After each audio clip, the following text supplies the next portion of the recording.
You. Okay, Paul. Okay.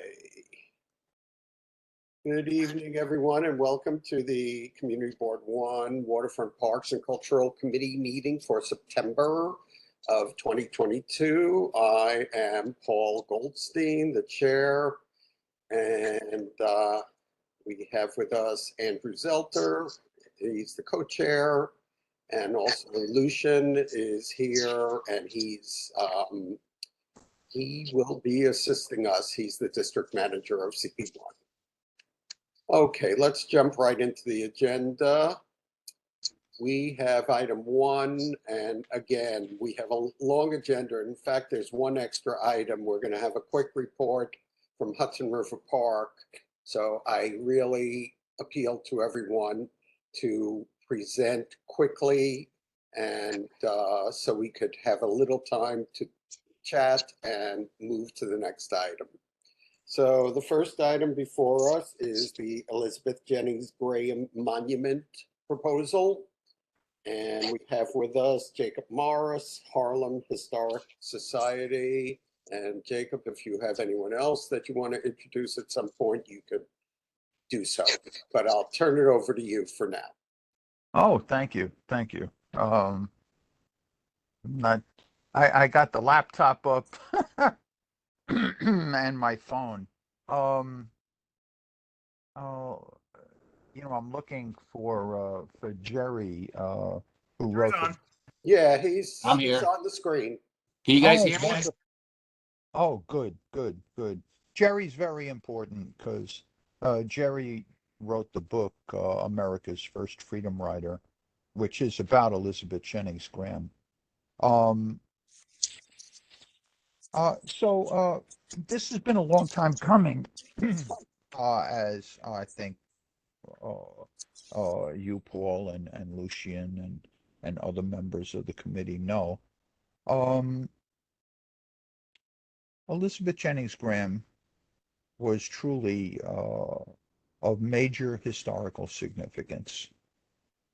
She was New York City's Rosa Parks 100 years before Rosa Parks. And so under the She Built New York initiative, she was selected for Manhattan as the woman worthy of being honored with a memorial. The funding question for the memorial, there was supposedly $10 million allocated for 10 memorials to honor great women around the 5 boroughs. In round 1, she was the woman selected by She Built New York for Manhattan. Unfortunately, the principle of where you cite the memorial is just as important as who you're honoring was kind of left out of consideration when the people in charge of She Built New York made the decision to cite the memorial for Elizabeth Jennings Graham by Grand Central Station. That was very, very expedient. And not for nothing, but they completely bypassed Community Board 5. They didn't tell them that they were going to cite this memorial in their district. They didn't tell them anything. They just said, this is where she's going to be placed. This is where the memorial is going to be placed. Community Board 5, when they became aware of this, through Freedom of Information Act request responses, took exception, made substantial objection to being bypassed. If anybody knows how much I believe in community boards and their role in New York City and its governance, it would be you, Paul. We go back a long time. But I'm fervent about that community boards need to be involved with this decision making in an intimate and continuous manner. Um, okay.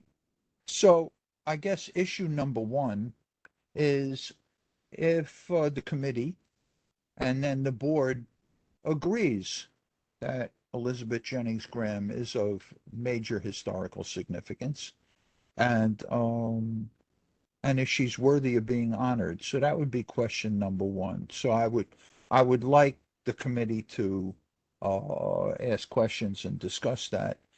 And then question number two would be if the committee, after quality discussion, decides that she is indeed worthy of a memorial and her historical significance is substantial enough, um, then where would the memorial be sited?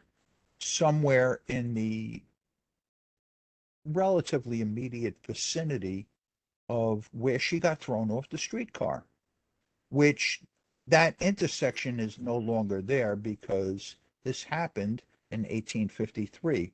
And of course, since then, there's been a change of the layout of the street. So, not for nothing, but a little thing like the Brooklyn Bridge and so on and so forth. But we have, you know, some proposed excellent locations, which Jerry has slides. I hope that he can share them with the committee. Um, Okay, can and I uh, suggest, and so then you guys could discuss that too. okay, I think we have to start moving this along. So Jerry, could you start showing us the slides, please? Thank you, Jacob. Oh, you're welcome, Paul, and I You're thank you muted, for mute. having us tonight.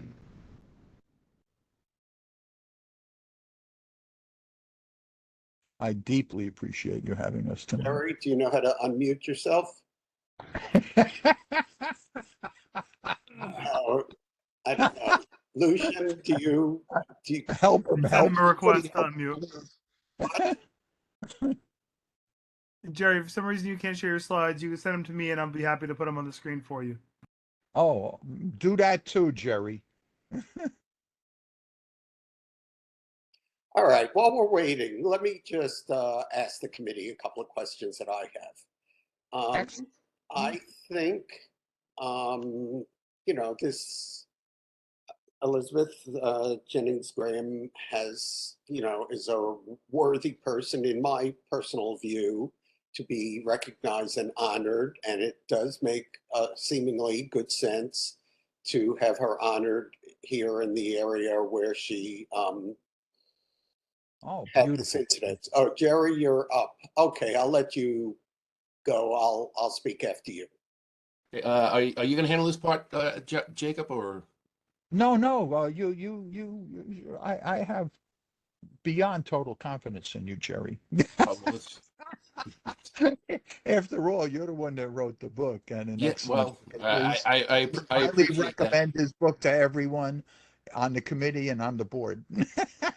All right, so I'll give you guys the real quick version. I mean, obviously, this is something you could talk about for a long period of time, but what I'm going to do is tell you a couple things about Elizabeth and her family. Then I'm going to show you some old Sanborn fire maps, how I tracked where she went, and then show you kind of what those places look like today.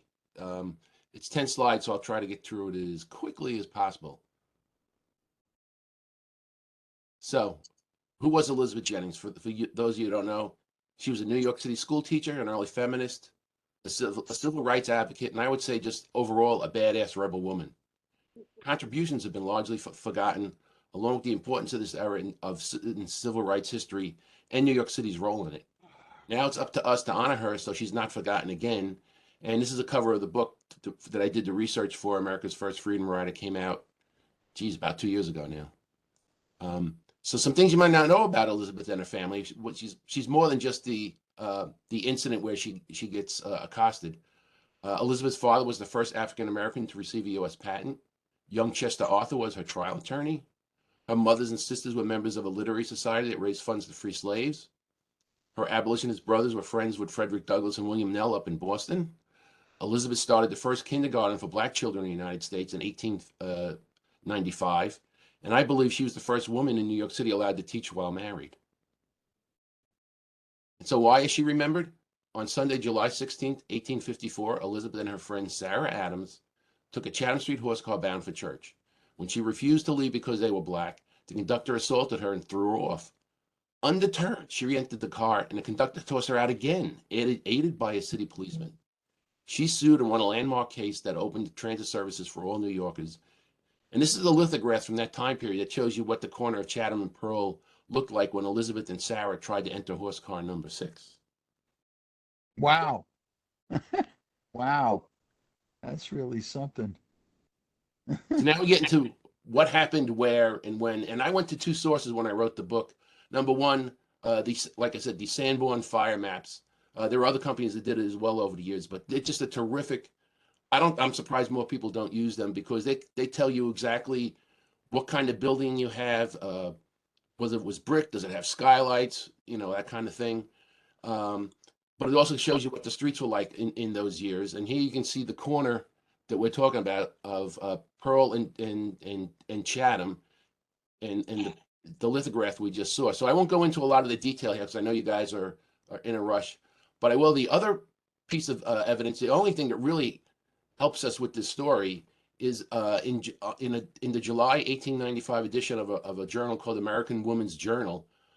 H. Cordelia Ray paid homage to Elizabeth's old battle in a story she called Righting an Old Wrong. Interestingly, in that same issue, they had a really big, nice write-up about the kindergarten that had started in Elizabeth's home. And so they talk about how these 2 women were going to church. Elizabeth, as I said, kind of broke the mold a lot of times. She was the choir leader, which was definitely a male dominated group, job, as well as being the organ player. So she was breaking the mold in a lot of places. It was very hot. They get into a tussle with the conductor. The conductor lets them come on, but when another car comes that quote unquote would allow colored people, they said it was too crowded. But he finally lets them stay on. But then he kind of takes a shot at her, and she tells him that basically that he was a good for nothing and prudent fellow who insulted genteel people going to church. And he says, "Out you go." And that's where we get into the whole incident where she grabs onto a sash. He can't get her off. He gets the driver to help her, and they pull her off and they beat her up on the car, and then they throw her off. And you can see how these cars are. This is pretty high up, so she gets thrown out. And meanwhile, her friend Sarah had run off and was yelling murder. Somebody help. They're going to kill my friend. And she's laying on the ground and they're dusting off their hands and they're starting to whistle and walk back into the car. And she jumps up and she jumps onto that platform and says, "I'm taking this ride." And the conductor gets outraged and he grabs and he says, "You will sweat for this." And he tells the driver to lash the horses and go ride as fast as you can until he sees a policeman or a police station. And so if you see here, we start again our big spot here, Pearl and Chatham. They're going uptown toward Chatham Square and onto Bowery Road, and they're looking for a policeman. And they travel about a half a mile, and until they get to Walker Street. And once they get to Walker Street, they see this policeman. They call him over, and once they stop, a lot of people get off the bus because this conductor is crazy. And the policeman comes on, and he says to everybody who's sitting there, he says, "Does anybody object to this woman sitting on this horse car and getting a ride?" And nobody answers. Nobody says a word. But the conductor then speaks to the policeman, and the policeman starts to push her out. He uses his club and he's pushing her out, and she's getting accosted again, and they kick her off, and the policeman just threatens her. He says, "Get out in the street. Don't make a riot." He says, "We know where you live, and don't try anything more." And so they dump her off here at Bowery and Walker, and she has to walk home on this desolate road. And again, I said, you're able to find out what was there. There were like, there was a place people could buy coal. There was a lumber yard, a music hall. So it's desolate. And as anybody knows, kidnapping was a thing then. As a matter of fact, there was a New York kidnappers club that boasted constables and prominent lawyers that went around stealing African Americans off the street, just like 12 years a slave, never to be heard of again. So she had that risk, but she makes it home, and we know she won her case. So what does it look like today? Well, Jacob mentioned earlier, we have a place here called Park Row in Spruce. In 2007, a group of third graders got the city to rename it Elizabeth Jennings Place. And across from there is, of course, a statue of Ben Franklin. We don't want to touch old Ben. So the actual location where all this happened is right here. You can see Bowery and Walker is now the ramp onto the Manhattan Bridge. So, and if you look, from overhead, there's really nowhere to put a statue in that location. So, as Jake was saying, ultimately the community should decide. And there were a couple of places, City Hall Park might be one, and Jacob mentioned, 1 Center Street as another. So The plaza Thank you, behind Jerry. Rec Center, Thank I you. think. Thank you, guys. I think I want to open it up for the committee to have a 5-minute discussion on this, because at that point, we're going to have to go on to the other items. As I was starting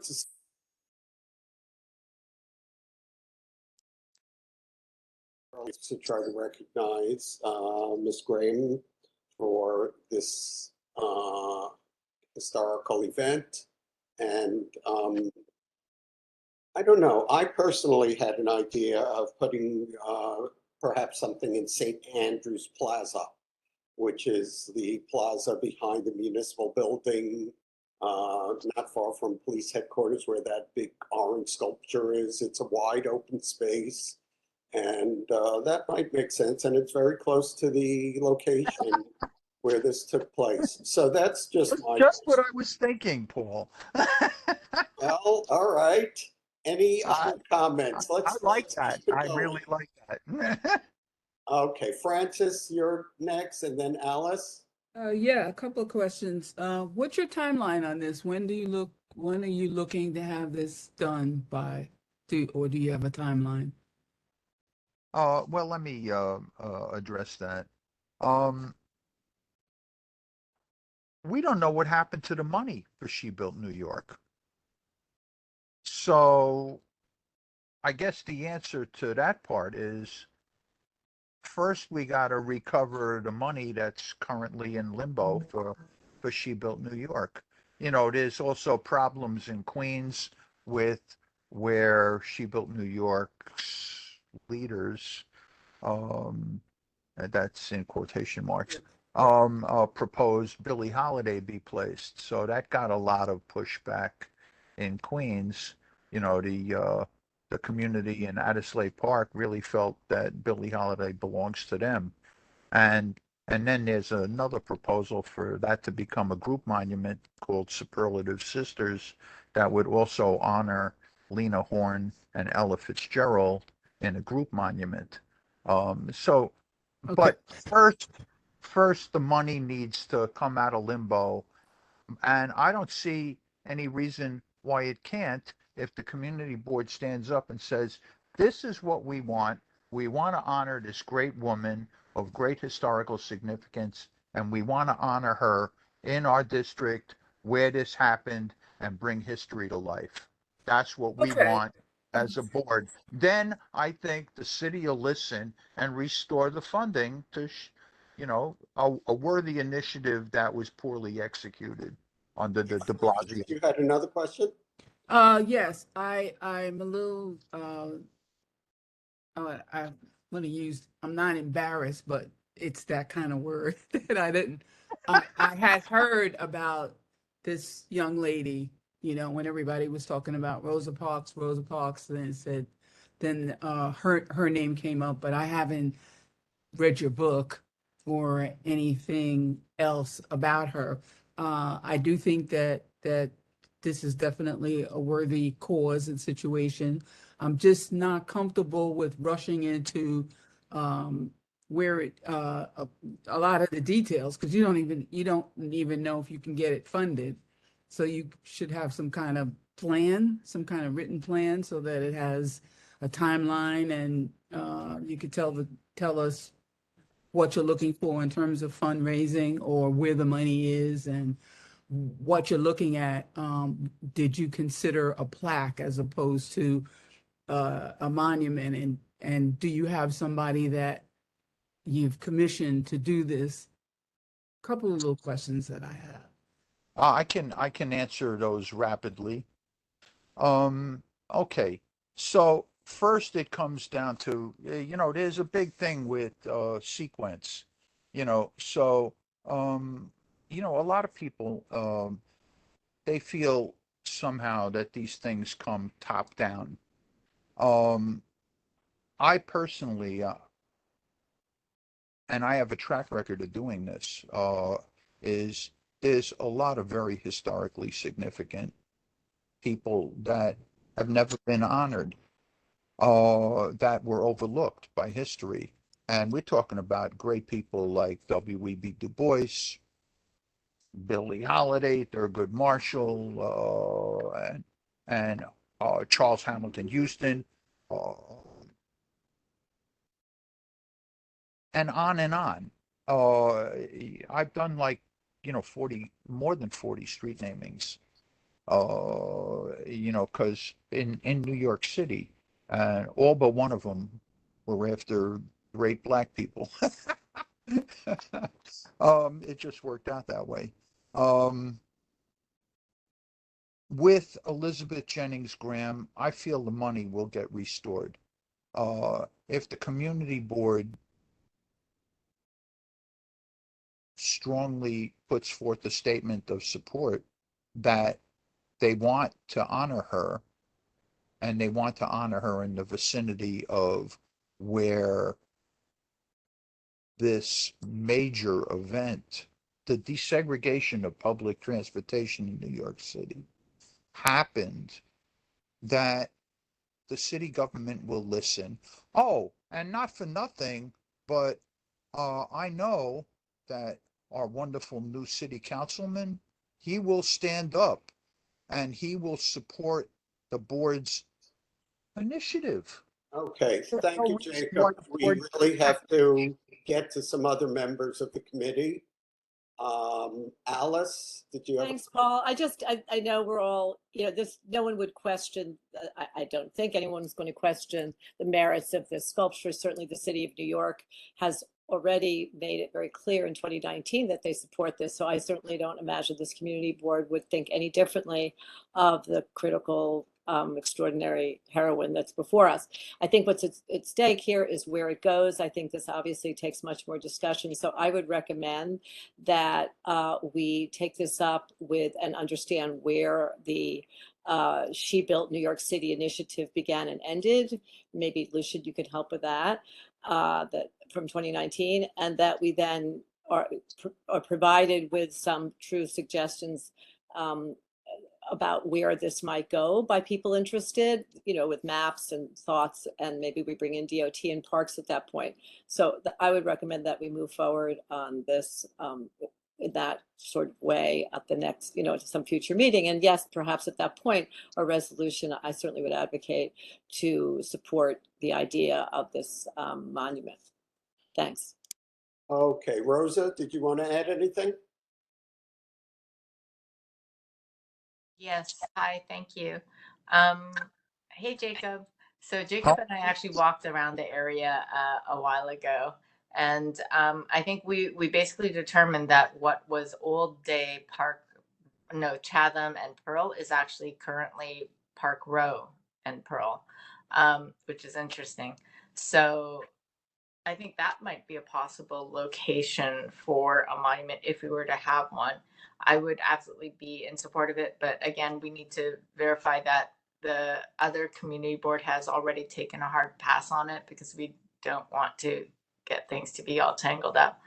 Yeah, and I just love the idea that we're frankly celebrating a hopeful, badass moment in Black history in New York City. I think that's awesome, and that we need to do more of that. So yeah, that's it. Thank you. Just one other point I'd make is that probably CB3 should be part of this discussion, especially since this is the border between boards 1 and 3. Okay, Kathy Gupta. Sure. Fully endorse everything that Alice said. And I just wondered if there were other sites that we'll have to research this of significance to her life in Lower Manhattan, like where her school might have been or where she lived that we could also look at. That's it. Good idea. Okay, let's see. We have 2 members of the public, I think. I don't know who that call-in user is. Do you know, Lucian, who that may be? We have there's a phone number 917 hand up. Request to unmute.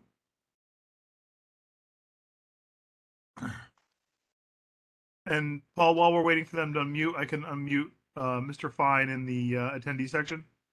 Yeah. Okay. Ah, I Todd, guess, you can unmute. good old if time. you're ready, why don't you go? This is Todd Fine with the Washington Street Advocacy Group.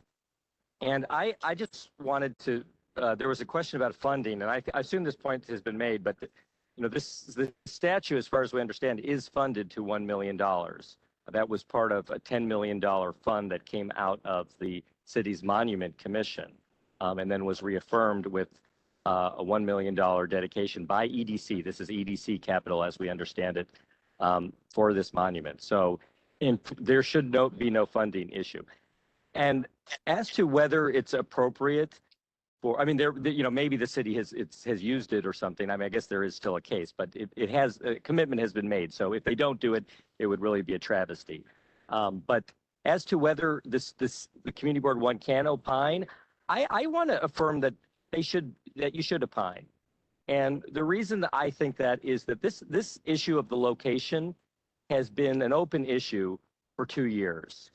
And Community Board 5 and activists and Black leaders across the city have been demanding answers for this for 2 years.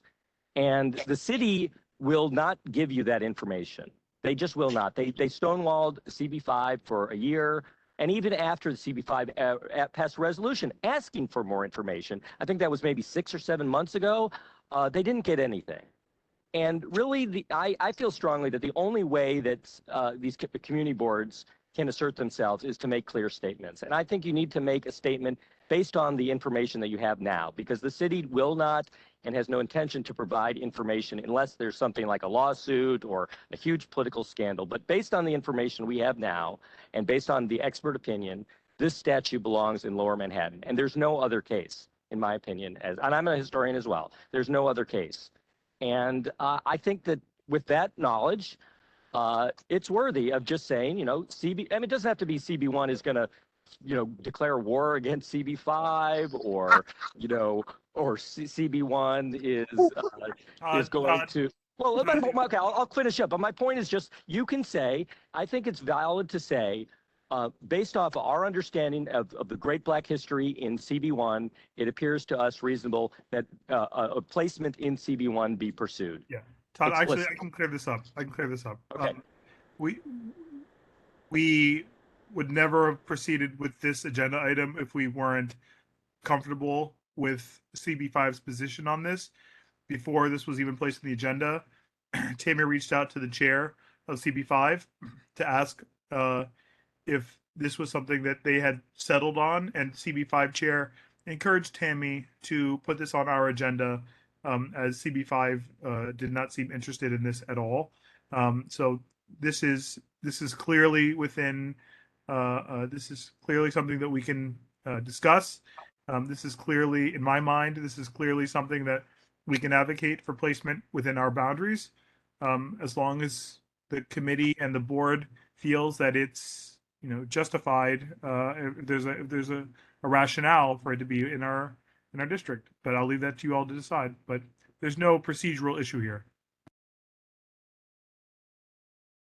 Okay, yeah, I like that idea. Just maybe a general resolution supporting in concept finding a site in Community Board 1 for the monument. Obviously we want to continue to be consulted and but we think this project deserves support from all levels of government. Wonderful. So what we can do is we can Beautiful. prepare something for a future month, as early as next month, according to what Paul decides. But I do think we had to move the agenda forward, as there are some other items. Okay, that last speaker, we weren't able to identify, so we're going to move on, right? All right. Let me I therefore, want to thank the chair. I really want to thank you, both you and Lucien, and all the members of the committee. You guys are great. well, thank you for sticking with this, and hopefully we can get it done. And I thank you, hope Jerry, too. this is a great start. Appreciate the opportunity. Thanks. All right. Very good. So there's the agenda. Let's move on to item 2, Pixel Park. All right, let me just give a quick introduction and then throw it over to Jamal. Basically, Pexler Park, located in the Seaport Historic District, has not been maintained almost at all. It's really had weeds. It's had it's in terrible condition, and I think even Parks acknowledges that. So I am happy to say that after a lot of complaining by a lot of people in the community and by the community board, Parks Department did make some improvements in there recently. And Jamal, why don't you talk about the ideas you have for trying to maintain it? And then I'll also mention the support in the neighborhood that has emerged for a Friends of Hexlip Park, which is clearly present. So, and I think Parks Department would love to see that as well. Jamal, you're with us?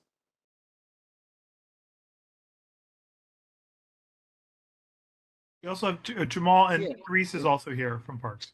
Okay, Therese and Jamal, whoever wants to start it off.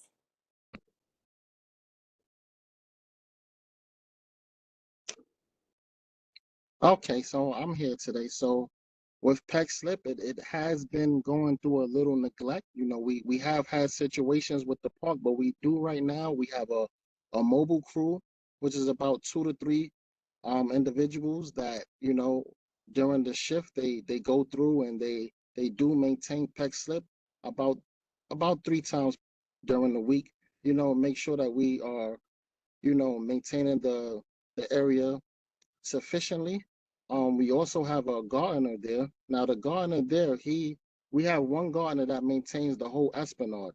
So I've also, you know, spoken to him and, you know, explained to him also that he has to also maintain Peck Slip as part of his daily routine. You know, we had situations there where there were weeds that were under the benches, on the retaining wall, and there were also a lot of weeds that were in the horticultural area. So we had staff come and, you know, they took care of the weeding, and we also had the hort crew. They came and they also helped us as well with, you know, maintaining the site as well. And that's what I can say. We're gonna go forward with making sure that the staff and the gardener maintains Peck Slip on a day-to-day basis. Okay, so you're confident it's not going to turn into what it's turned into several times in the past. Okay, I'm happy to hear that. Can I ask you a question about that the Friends of group has asked to me? Is there a water source at the park that they could use if they want to do some plantings and therefore water and maintain, you know, new plantings in the park? So yes, there are 2 Bruckner boxes, one on the east side in the horticulture area and then one on the west side of the horticulture area. So there are water sources to maintain and water the planted areas in Peck Slip. So I could put some of these people who want to do some plantings, et cetera, in touch with you, and you can maybe meet them there and show them how to access the water? Yeah, we can show them how to access the water, and then also we can, um, put them in contact with Renee, which is the outreach community coordinator for District 1, which will be able to help them, start a friends group and, help them with whatever resources they need for PEC-SLIP. Okay.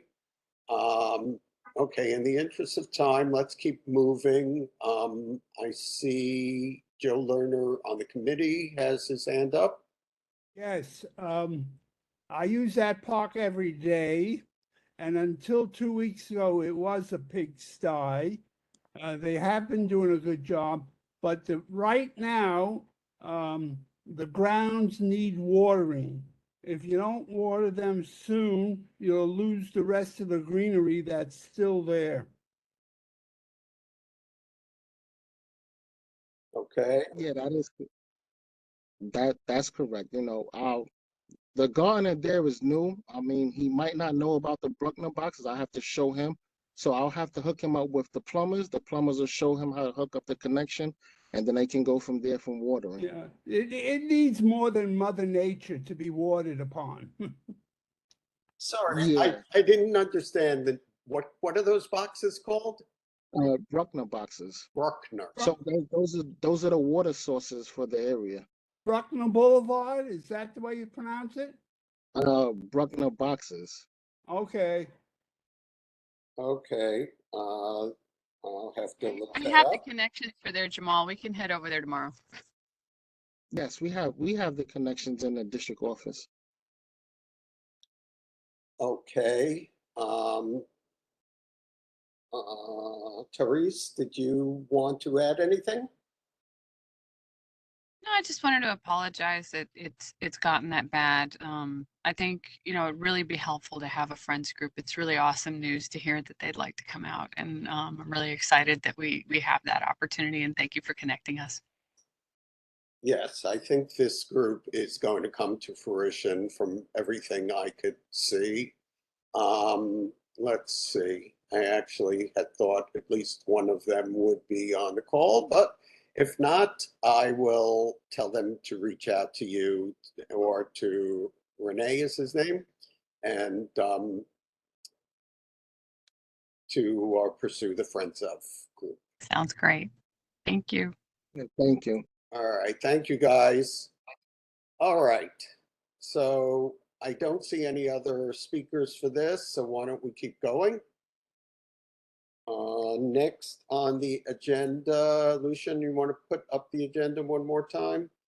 I think is what, Battery Maritime Building, perhaps? Okay. I guess I could just at least introduce this item. Again, this is an item that we're not going to resolve tonight, but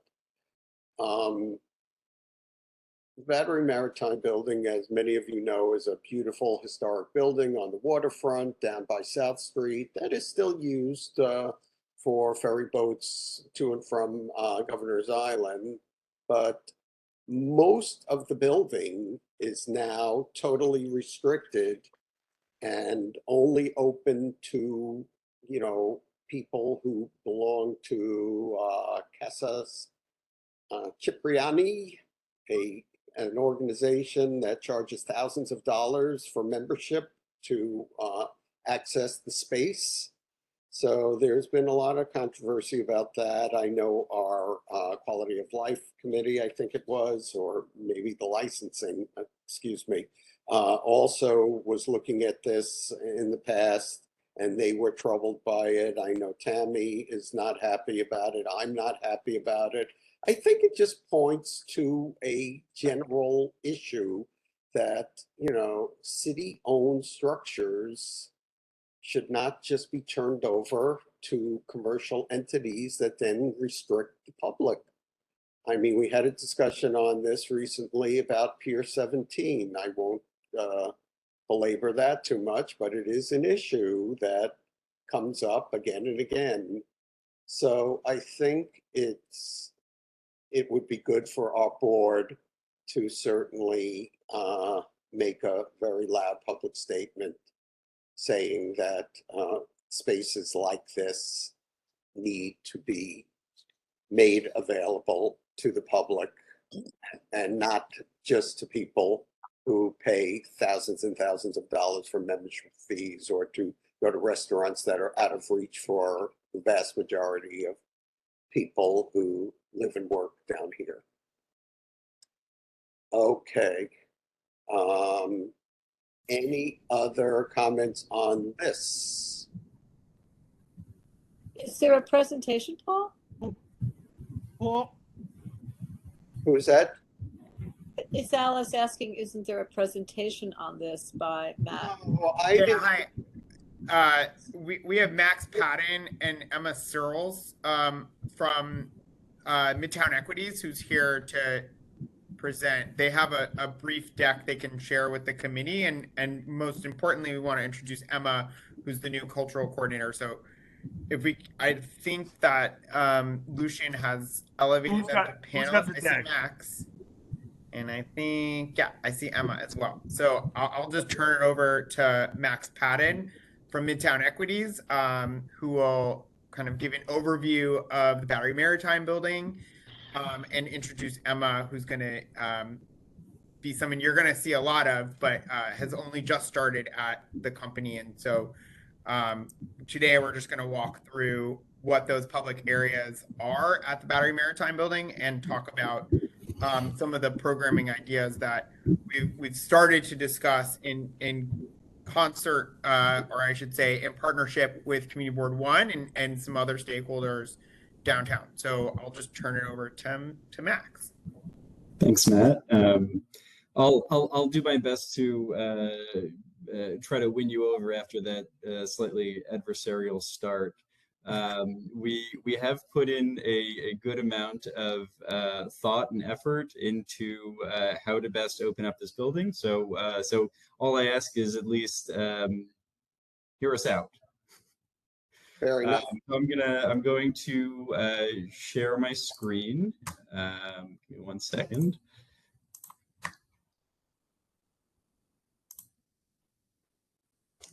Okay.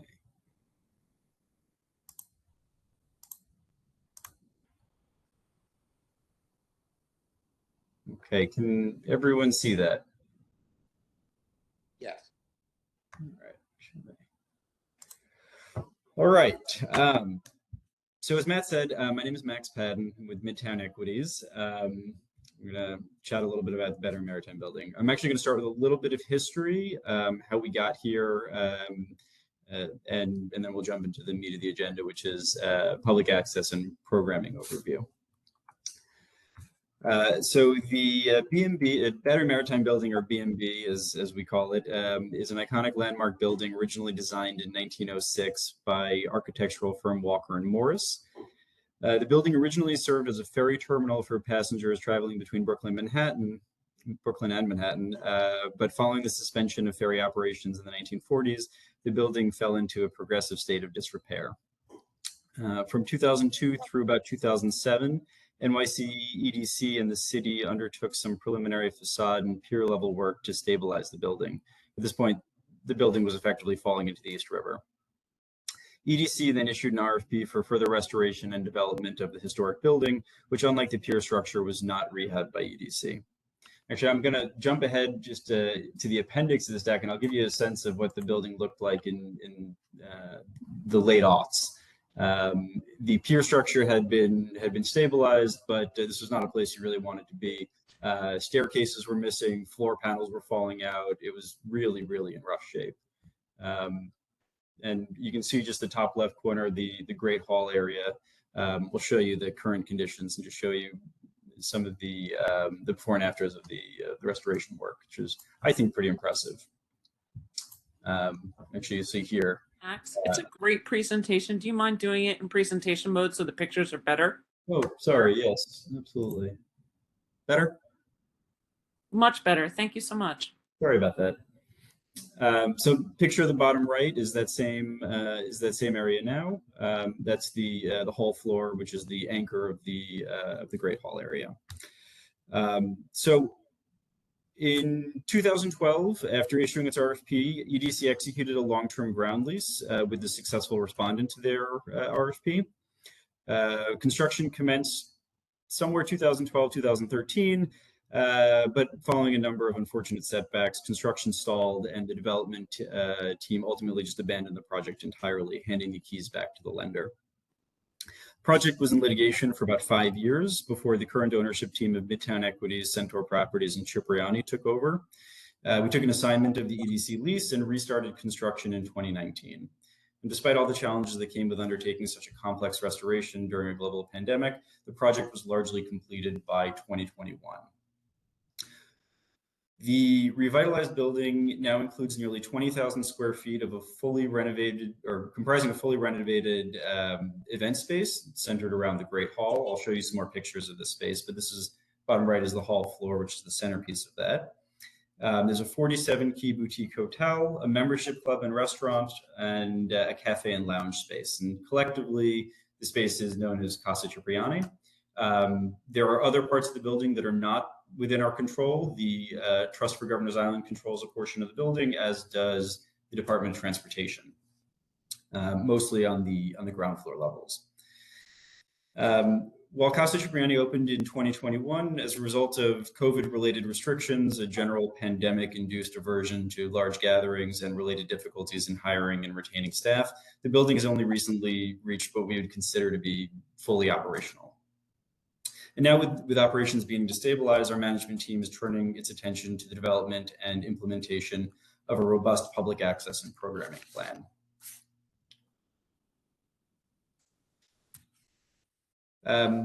This plan will be led by a full-time cultural coordinator. That's Emma. She is very new. She's actually only been here a couple of weeks. We're still getting her up to speed, but as Matt said, you'll be probably seeing her quite a bit at upcoming community board meetings. Emma will be the primary point of contact for the community, will be responsible for facilitating public access and programming within the building. As currently envisioned, the public access and programming plan comprises two distinct initiatives. The first is centered on public access to the historic portions of the B&B, and the second focuses on public activation of the Great Hall and event space. I'll get into the specific details of each, but first I'll talk just a little bit about public hours, which have been established by the city and are memorialized in our agreements with EDC. This is basically verbatim from our lease. As you'll see, the public hours framework is a little bit convoluted. I'm sorry we weren't involved, we stepped into the structure. But the general gist is that various portions of the B&B will be open to the public for a total of about 300 days each year. The building will generally be open from 9 a.m. to 5 p.m., but may close earlier or later depending on the event schedule, and that includes public events and private events. We'll talk a little bit more about that. Emma will be charged with maintaining an updated calendar on the B&B website so that everyone will have a clear understanding of when the building is going to be open for public access and what public programming will be going on. Our goal is to have that up probably somewhere around 60 days in advance of the events in question. We're also in the process of updating a new website that will have all this information. There'll be contact information, a calendar, and just general information about the public access within the building. We're also going to install new wayfinding signage to help orient and guide members of the public into and around the building. And when we get into the appendix of this deck, I'll show some sample signs. A lot of it has been ordered. A lot of the stuff is just frankly on back order, so we would love to have it up, but it just hasn't arrived yet. It's been sitting on a boat for 6 months at this point. We're going to start with one of my favorite spaces. We're going to talk about public access now. This is the Art Deco inspired lounge on the second floor mezzanine level. This lounge is going to be open to the public to sit, read, relax, whatever you'd like to do. We'll offer a range of food and beverage options, but this is going to be one of those like no purchase necessary. You can kind of sit, hang out, wait for your boat. Just adjacent to this space, there are going to be public restrooms that'll be fully accessible, and there's going to be a dedicated elevator and specific wayfinding to help guide members of the public to this space. The loggia, this is the original entrance to the Great Hall, another wonderful historic space on the second floor. Will be outfitted with outdoor furniture for public enjoyment on select warmer days during the summer. we'd love to program this. We're thinking through things like coffee carts. I don't know. We're working through it, but the idea is that we would like to open this up to the public and have people enjoy the view.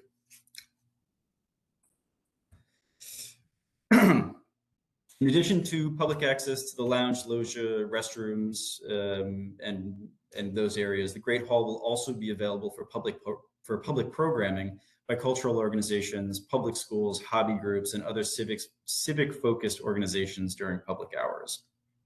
Now, what does that mean? Well, here are some of the things that we're thinking about. Art exhibitions, dance performances, lecture series, film screenings, musical performances, similar cultural initiatives. Our management team, Emma taking the lead, will work closely with organizations seeking to program the Great Hall, together with the community board and other local stakeholders, to ensure that public programming is aligned with community expectations. I just want to be clear here, what we're doing is we are making our space available for public-facing free programming, open to the public, free of charge. I'm sure there'll be questions, but I'll run through the last 2 or 3 slides and go through there. We're going to put together application instructions, other relevant information, mission statement, all that fun stuff. That'll all be on the website, so that these member groups can basically sign up to use the space. In addition to this public programming, guided tours of the Great Hall will be available to the public during public hours, and groups will be able to schedule tours in advance on the new website. Information on the history of the building, the restoration process, and similar things will be available via QR code. That's under development now as well. And my last slide. So in the coming weeks, the management team will continue to engage with the community board and other local stakeholders as programming guidelines and other relevant information is developed for public activation of the B&B. Really what we need is Emma needs to get up to speed. I'm going to work with her very closely to go through all of the things, all of our commitments to EDC in the city, and we're going to develop a rather robust set of materials that we hope to be able to present to you in the next month or two. As soon as it's ready, we'll come back. All this information will be regularly updated on the website. We're hoping the website will be through development and launched by the end of next month. The appendix I may reference, but I don't need to go into it right now. So I'm sure that everyone has questions, and why don't we just jump right in? All right, let me turn it over to others and I'll go later. Okay, we'll go in the order that is listed here. Joe Lerner, you're first. If I walk over,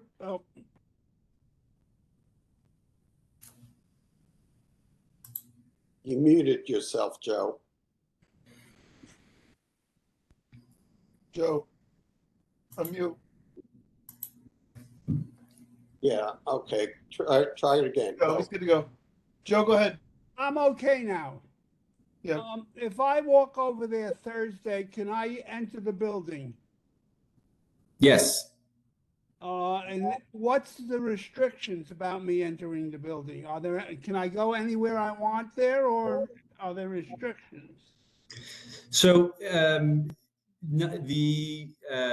would say the answer today is going to be different from the answer 3 weeks from now, when all of so we're putting the finishing touches on a lot of the spaces. We just have a water hookup left in the lounge area. So as soon as the lounge area is open, you're going to be able to walk in, you'll be directed up, and you can spend time in the lounge, and you can use the public restrooms. You can take a tour of the space. I think I'd say safely, you could say by October 15th, those things will all be in place. This sounds to me like it's another Pier 17. They promised us use of it. They promised us access to it. And of course, we know now that was a big lie. So I don't know what to say or do here, because it seems they have complete control. Okay, let's keep going. So if I could just respond to that, Mr. Chair, really quick. Joe, a lot of the spaces, so that whole second floor loggia that you're seeing is publicly accessible full time. There are That's the guided outdoor, that's out, tours. excuse me, Matt, that's outdoor space, correct? Yes, that's correct, sir. What about, well, when it rains, where do I go? There's the cafe that Max was just talking about, as well as the Great Hall and some of the other rooms on that same level as the Great Hall too. About what percent will be for public and what percent will be for Cipriani? Well, it's not. I'm not sure that's the right question, right? Because what we're talking about is What is the right question? the right question is what is the public amenity that is going to be No, provided? no. It could be a public amenity, but they'll never let me in there. No, as I said, you can walk in and take a tour of the space. You can go into the cafe space, which is inside. There are shared spaces during public events, which we hope there will be many of. You will be invited in to attend those public events. But I think what we need to acknowledge is this is a public-private partnership. There is public use. There is public use, but there's also private use, and some of that private use is not particularly compatible with members of the public wandering around. Just like you wouldn't want a member of the public wandering into your wedding, right? It's event space. I understand that. All I'm worried about, it's another Pier 17, and I'll leave it at that. Yes, we have to look at the details a little more. Okay, Tammy, you're next. Thank you. Sorry about that. Okay, quick question that I had is about the lounge area that's assigned to Governor's Island. And I see that is, do we know, is there any information of what happens to the lounge when there are no longer ferries running out of that building? Are you talking about the waiting, the TGI waiting room? Yep. When TGI is no longer using that space, I imagine if that ever happens, it'll be 10 years from now. And no, well, all I can tell you is it's not within our leasehold. We don't control that space. Okay, thank you. And thank you for coming tonight. Of course, we're going to see a lot of each other, I think.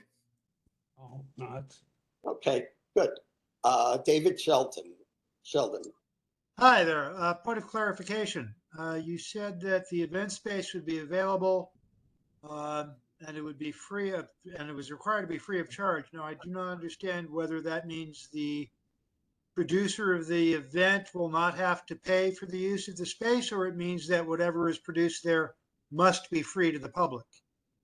We are taking the latter position, that if a local group wants to use the space, we're not giving away the space for people to put on galas and make a ton of money and exclude the public. We are putting on art shows that are going to be free to the public. We're going to do high school graduations, things of this nature. These are meant to be things that are accessible to the public without the payment of an admission fee. You mean I'm free to go to somebody's high school graduation, but really? And an orchestra is supposed to perform there, but is not allowed to charge the public for admission?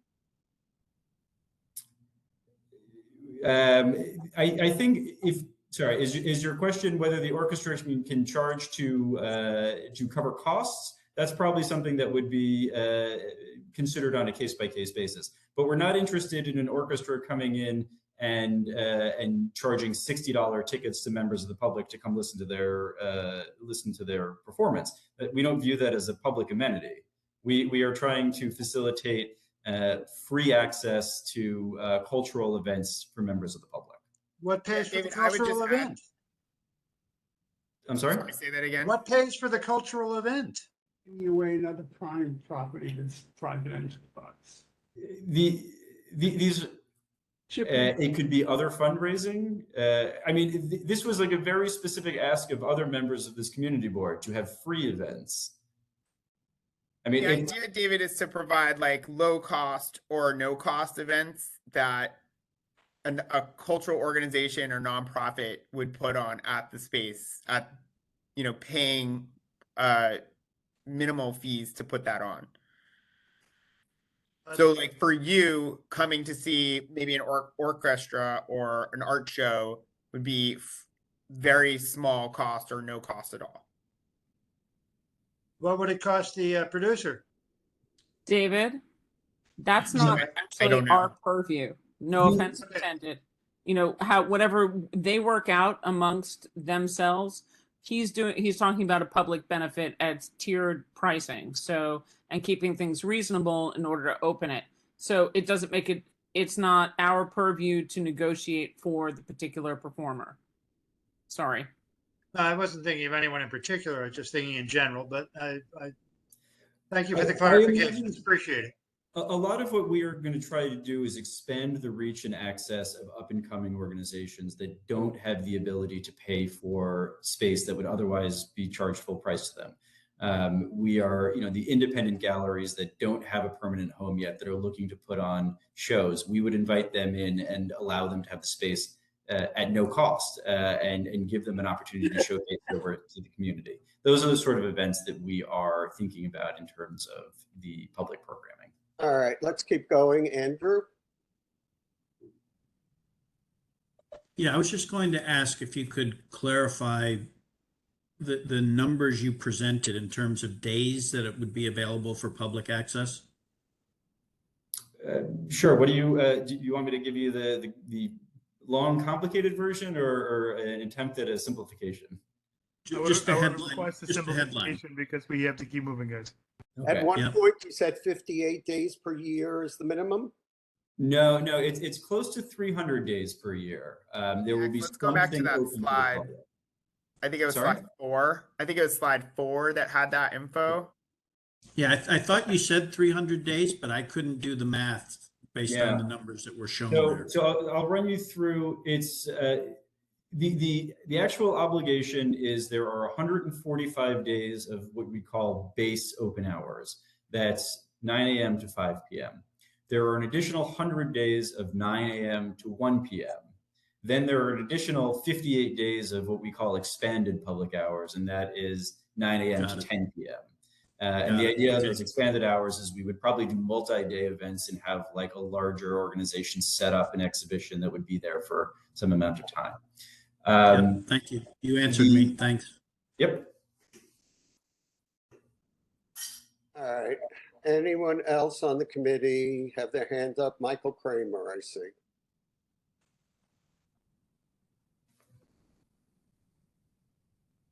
Thank you, Paul. I'm looking at an agreement with Dermot that goes back a few years, and it refers to putting together a memorandum of understanding between the developer and EDC about the public space. Can the community board get a copy of that MOU? Well, two things. That MOU is no longer controlling, and you'd have to ask EDC for it because we don't have any of Dermot's old documents. Dermot had handed the keys back and was out of this deal many years before we joined. So the only documents that we have are going to be the operative agreements between us and EDC. But I can tell you that most of the Dermot MOUs were all terminated. There was a restructure. There were actually 2 restructuring attempts before our group got involved, and a lot of those things were just simply, if not amended, abandoned and terminated. So for example, the requirement that the public space will accommodate a daily flexible minimum seating capacity of 150 seats, is that still operative? No, so that was one of the big changes. The first iteration of this deal was that there would just be public seating in the space because Dermot was considering this. The development was going to be for a retail space that was open to the public. So the agreement was that they would have seating.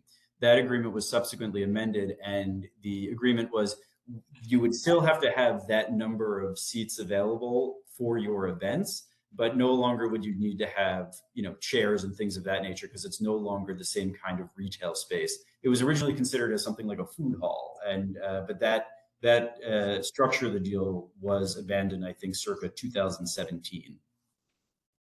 Will it have a public space? Will it have an at-grade entrance on South Street separate from the hotel entrance? There is an at-grade, yes. There are 2 entrances, one for the historic portion of the building, which is the event space, and one for the hotel. That's like the southern portion of the building. There is a separate entrance specifically for the historic space. So whatever agreement is between your company and EDC governing the public space, could you make that available to the community board? Yes. So we have. I mean, it's quite voluminous. We have put together an excerpted version of that, which we are happy to share. We have requested an in-person meeting with community board leadership to sort of walk through those items and explain exactly how these things work. But yes, we are. The intent is to share that imminently. Very much. Well, Okay. Paul, if I could just one quick, Yeah. just 2 go points ahead. if I can raise. Thanks very much for the presentation. I just want everyone in this committee to be aware that this came up at the Landmarks Committee when this group presented their hope to have our support for some more additional space to be added on top of their building or their portion of the building. For the private club, a pool and deck and other amenities. So just to be clear that these two things are happening at the same time, and it's wonderful to be presented with some understanding of the public space. I think in light of that, and Michael's request, which I know you are going to go over with us all, is to also just provide plans showing very clearly the private versus public space, if you'd be so kind, on each floor with the square footage. I think that's going to help everybody just understand it, as well as, the clarity of the hours. Okay, great. I'm sure that's in there, but I think we talked about defining what's private and what's public. And perhaps that's exactly what's in front of us.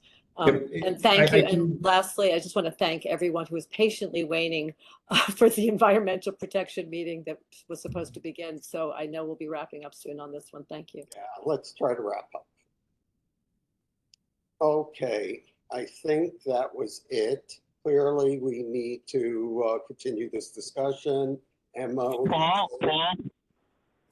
Who's Paul, that? can you hear me? Yeah, who's that? I had my Mark Amaruso on the phone. I had my hand raised. I don't know why no one's seeing it. Go ahead, Mark. Okay. Sign me in, please. I had it raised for another topic, but no one called on me. A question: will you be needing a liquor license or beer and wine license for what you're doing there? There is a liquor license in place. There is no further application for any liquor license of any sort. But will it need to be modified? Probably. No. Probably. No. Yeah, probably will. No, they've already come before Hotel us. portion is But already they're adding licensed. something. Sorry, Yeah. Francis. The hotel portion is already licensed, the cafe as well. We We're are not fully seeking licensed. any alterations You're to adding the a- liquor license at any point. But you're adding I don't want to belabor this because it's not the topic. But Lucian, can you follow up with them, please, to find out the details on whether they'll need to come before our committee or not, please? Sure. And if I receive a 30-day notice, I'll certainly let you know. Okay. Okay, thank you, Mark. All right. Thank you. Thank you, folks. And Emma, we look forward to working with you, I guess, moving forward. Okay. To be continued. Thank you, guys. Thanks, everybody. Thank you. Mr. Chair. Thank you. All right. I guess let me just try to cut to the chase, which is, I know Andrew has put into the chat some information about what's going on with Hudson River Park that some people may be interested in, and clearly we don't have time to get into any kind of discussion, but take a look at it. It's some of it is material from, what is it, Board 4?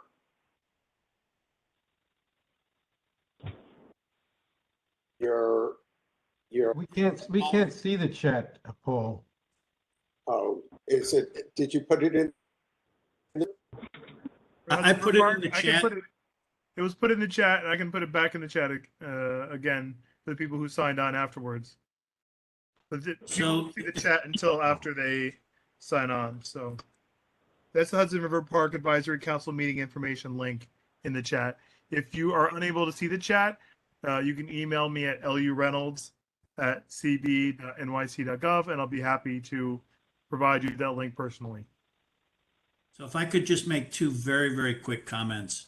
There were two agenda items. One was an HRPT report, and if you go to this link, you will see a summary of their report. I would encourage everyone to go look at that report. There's an update on the estuarium and 27 proposals that have been submitted. There's an update on Pier 26 and an RFP that was issued in July for the science play area. There's an update on the different phases of the 550 Washington Street crosswalk to the park. So I think those are three items of particular interest for I got this control magically. I don't know how. The second topic was Yes. related to Con Ed, and I know there's a lot of interest here. You might want to go to the video. It's probably an hour and a half of the 2-hour meeting, but there's a great level of detail presented by both Con Ed as to why they don't think they're not, they think they're in compliance with regulatory and environmental issues. And then there's a presentation by the City Club, which is perhaps on the verge of initiating litigation, saying they're not in compliance with those requirements. So if you're interested in that issue, there are two presentations that I think will give you a great update. Okay, thank you, Andrew. I don't think we really have time for the budget, but there's a link to the budget. I would recommend that members of the committee just go onto the site. You can easily see which items from last year, for example, we supported as a community board for park-related budget items. Take a look at that, and then obviously next month we'll spend a little more time looking at those and coming up with any new ones that people may have. Okay, and I would just make one last comment, which is that I think I'm going to have to work a little more closely with the chair and the district manager on how these meetings are put together and who's going to be presenting and which items are up, because I was not informed of everything until the last minute, and that's not the way it should work. Okay, but I don't want to get into that publicly. I apologize, but it is annoying me a bit that, especially when we have so little time. Okay, thank you all. And Alice, it's all yours. Oh, boy. Thanks a lot, Paul, for I need to stop the doing such a recording. good job.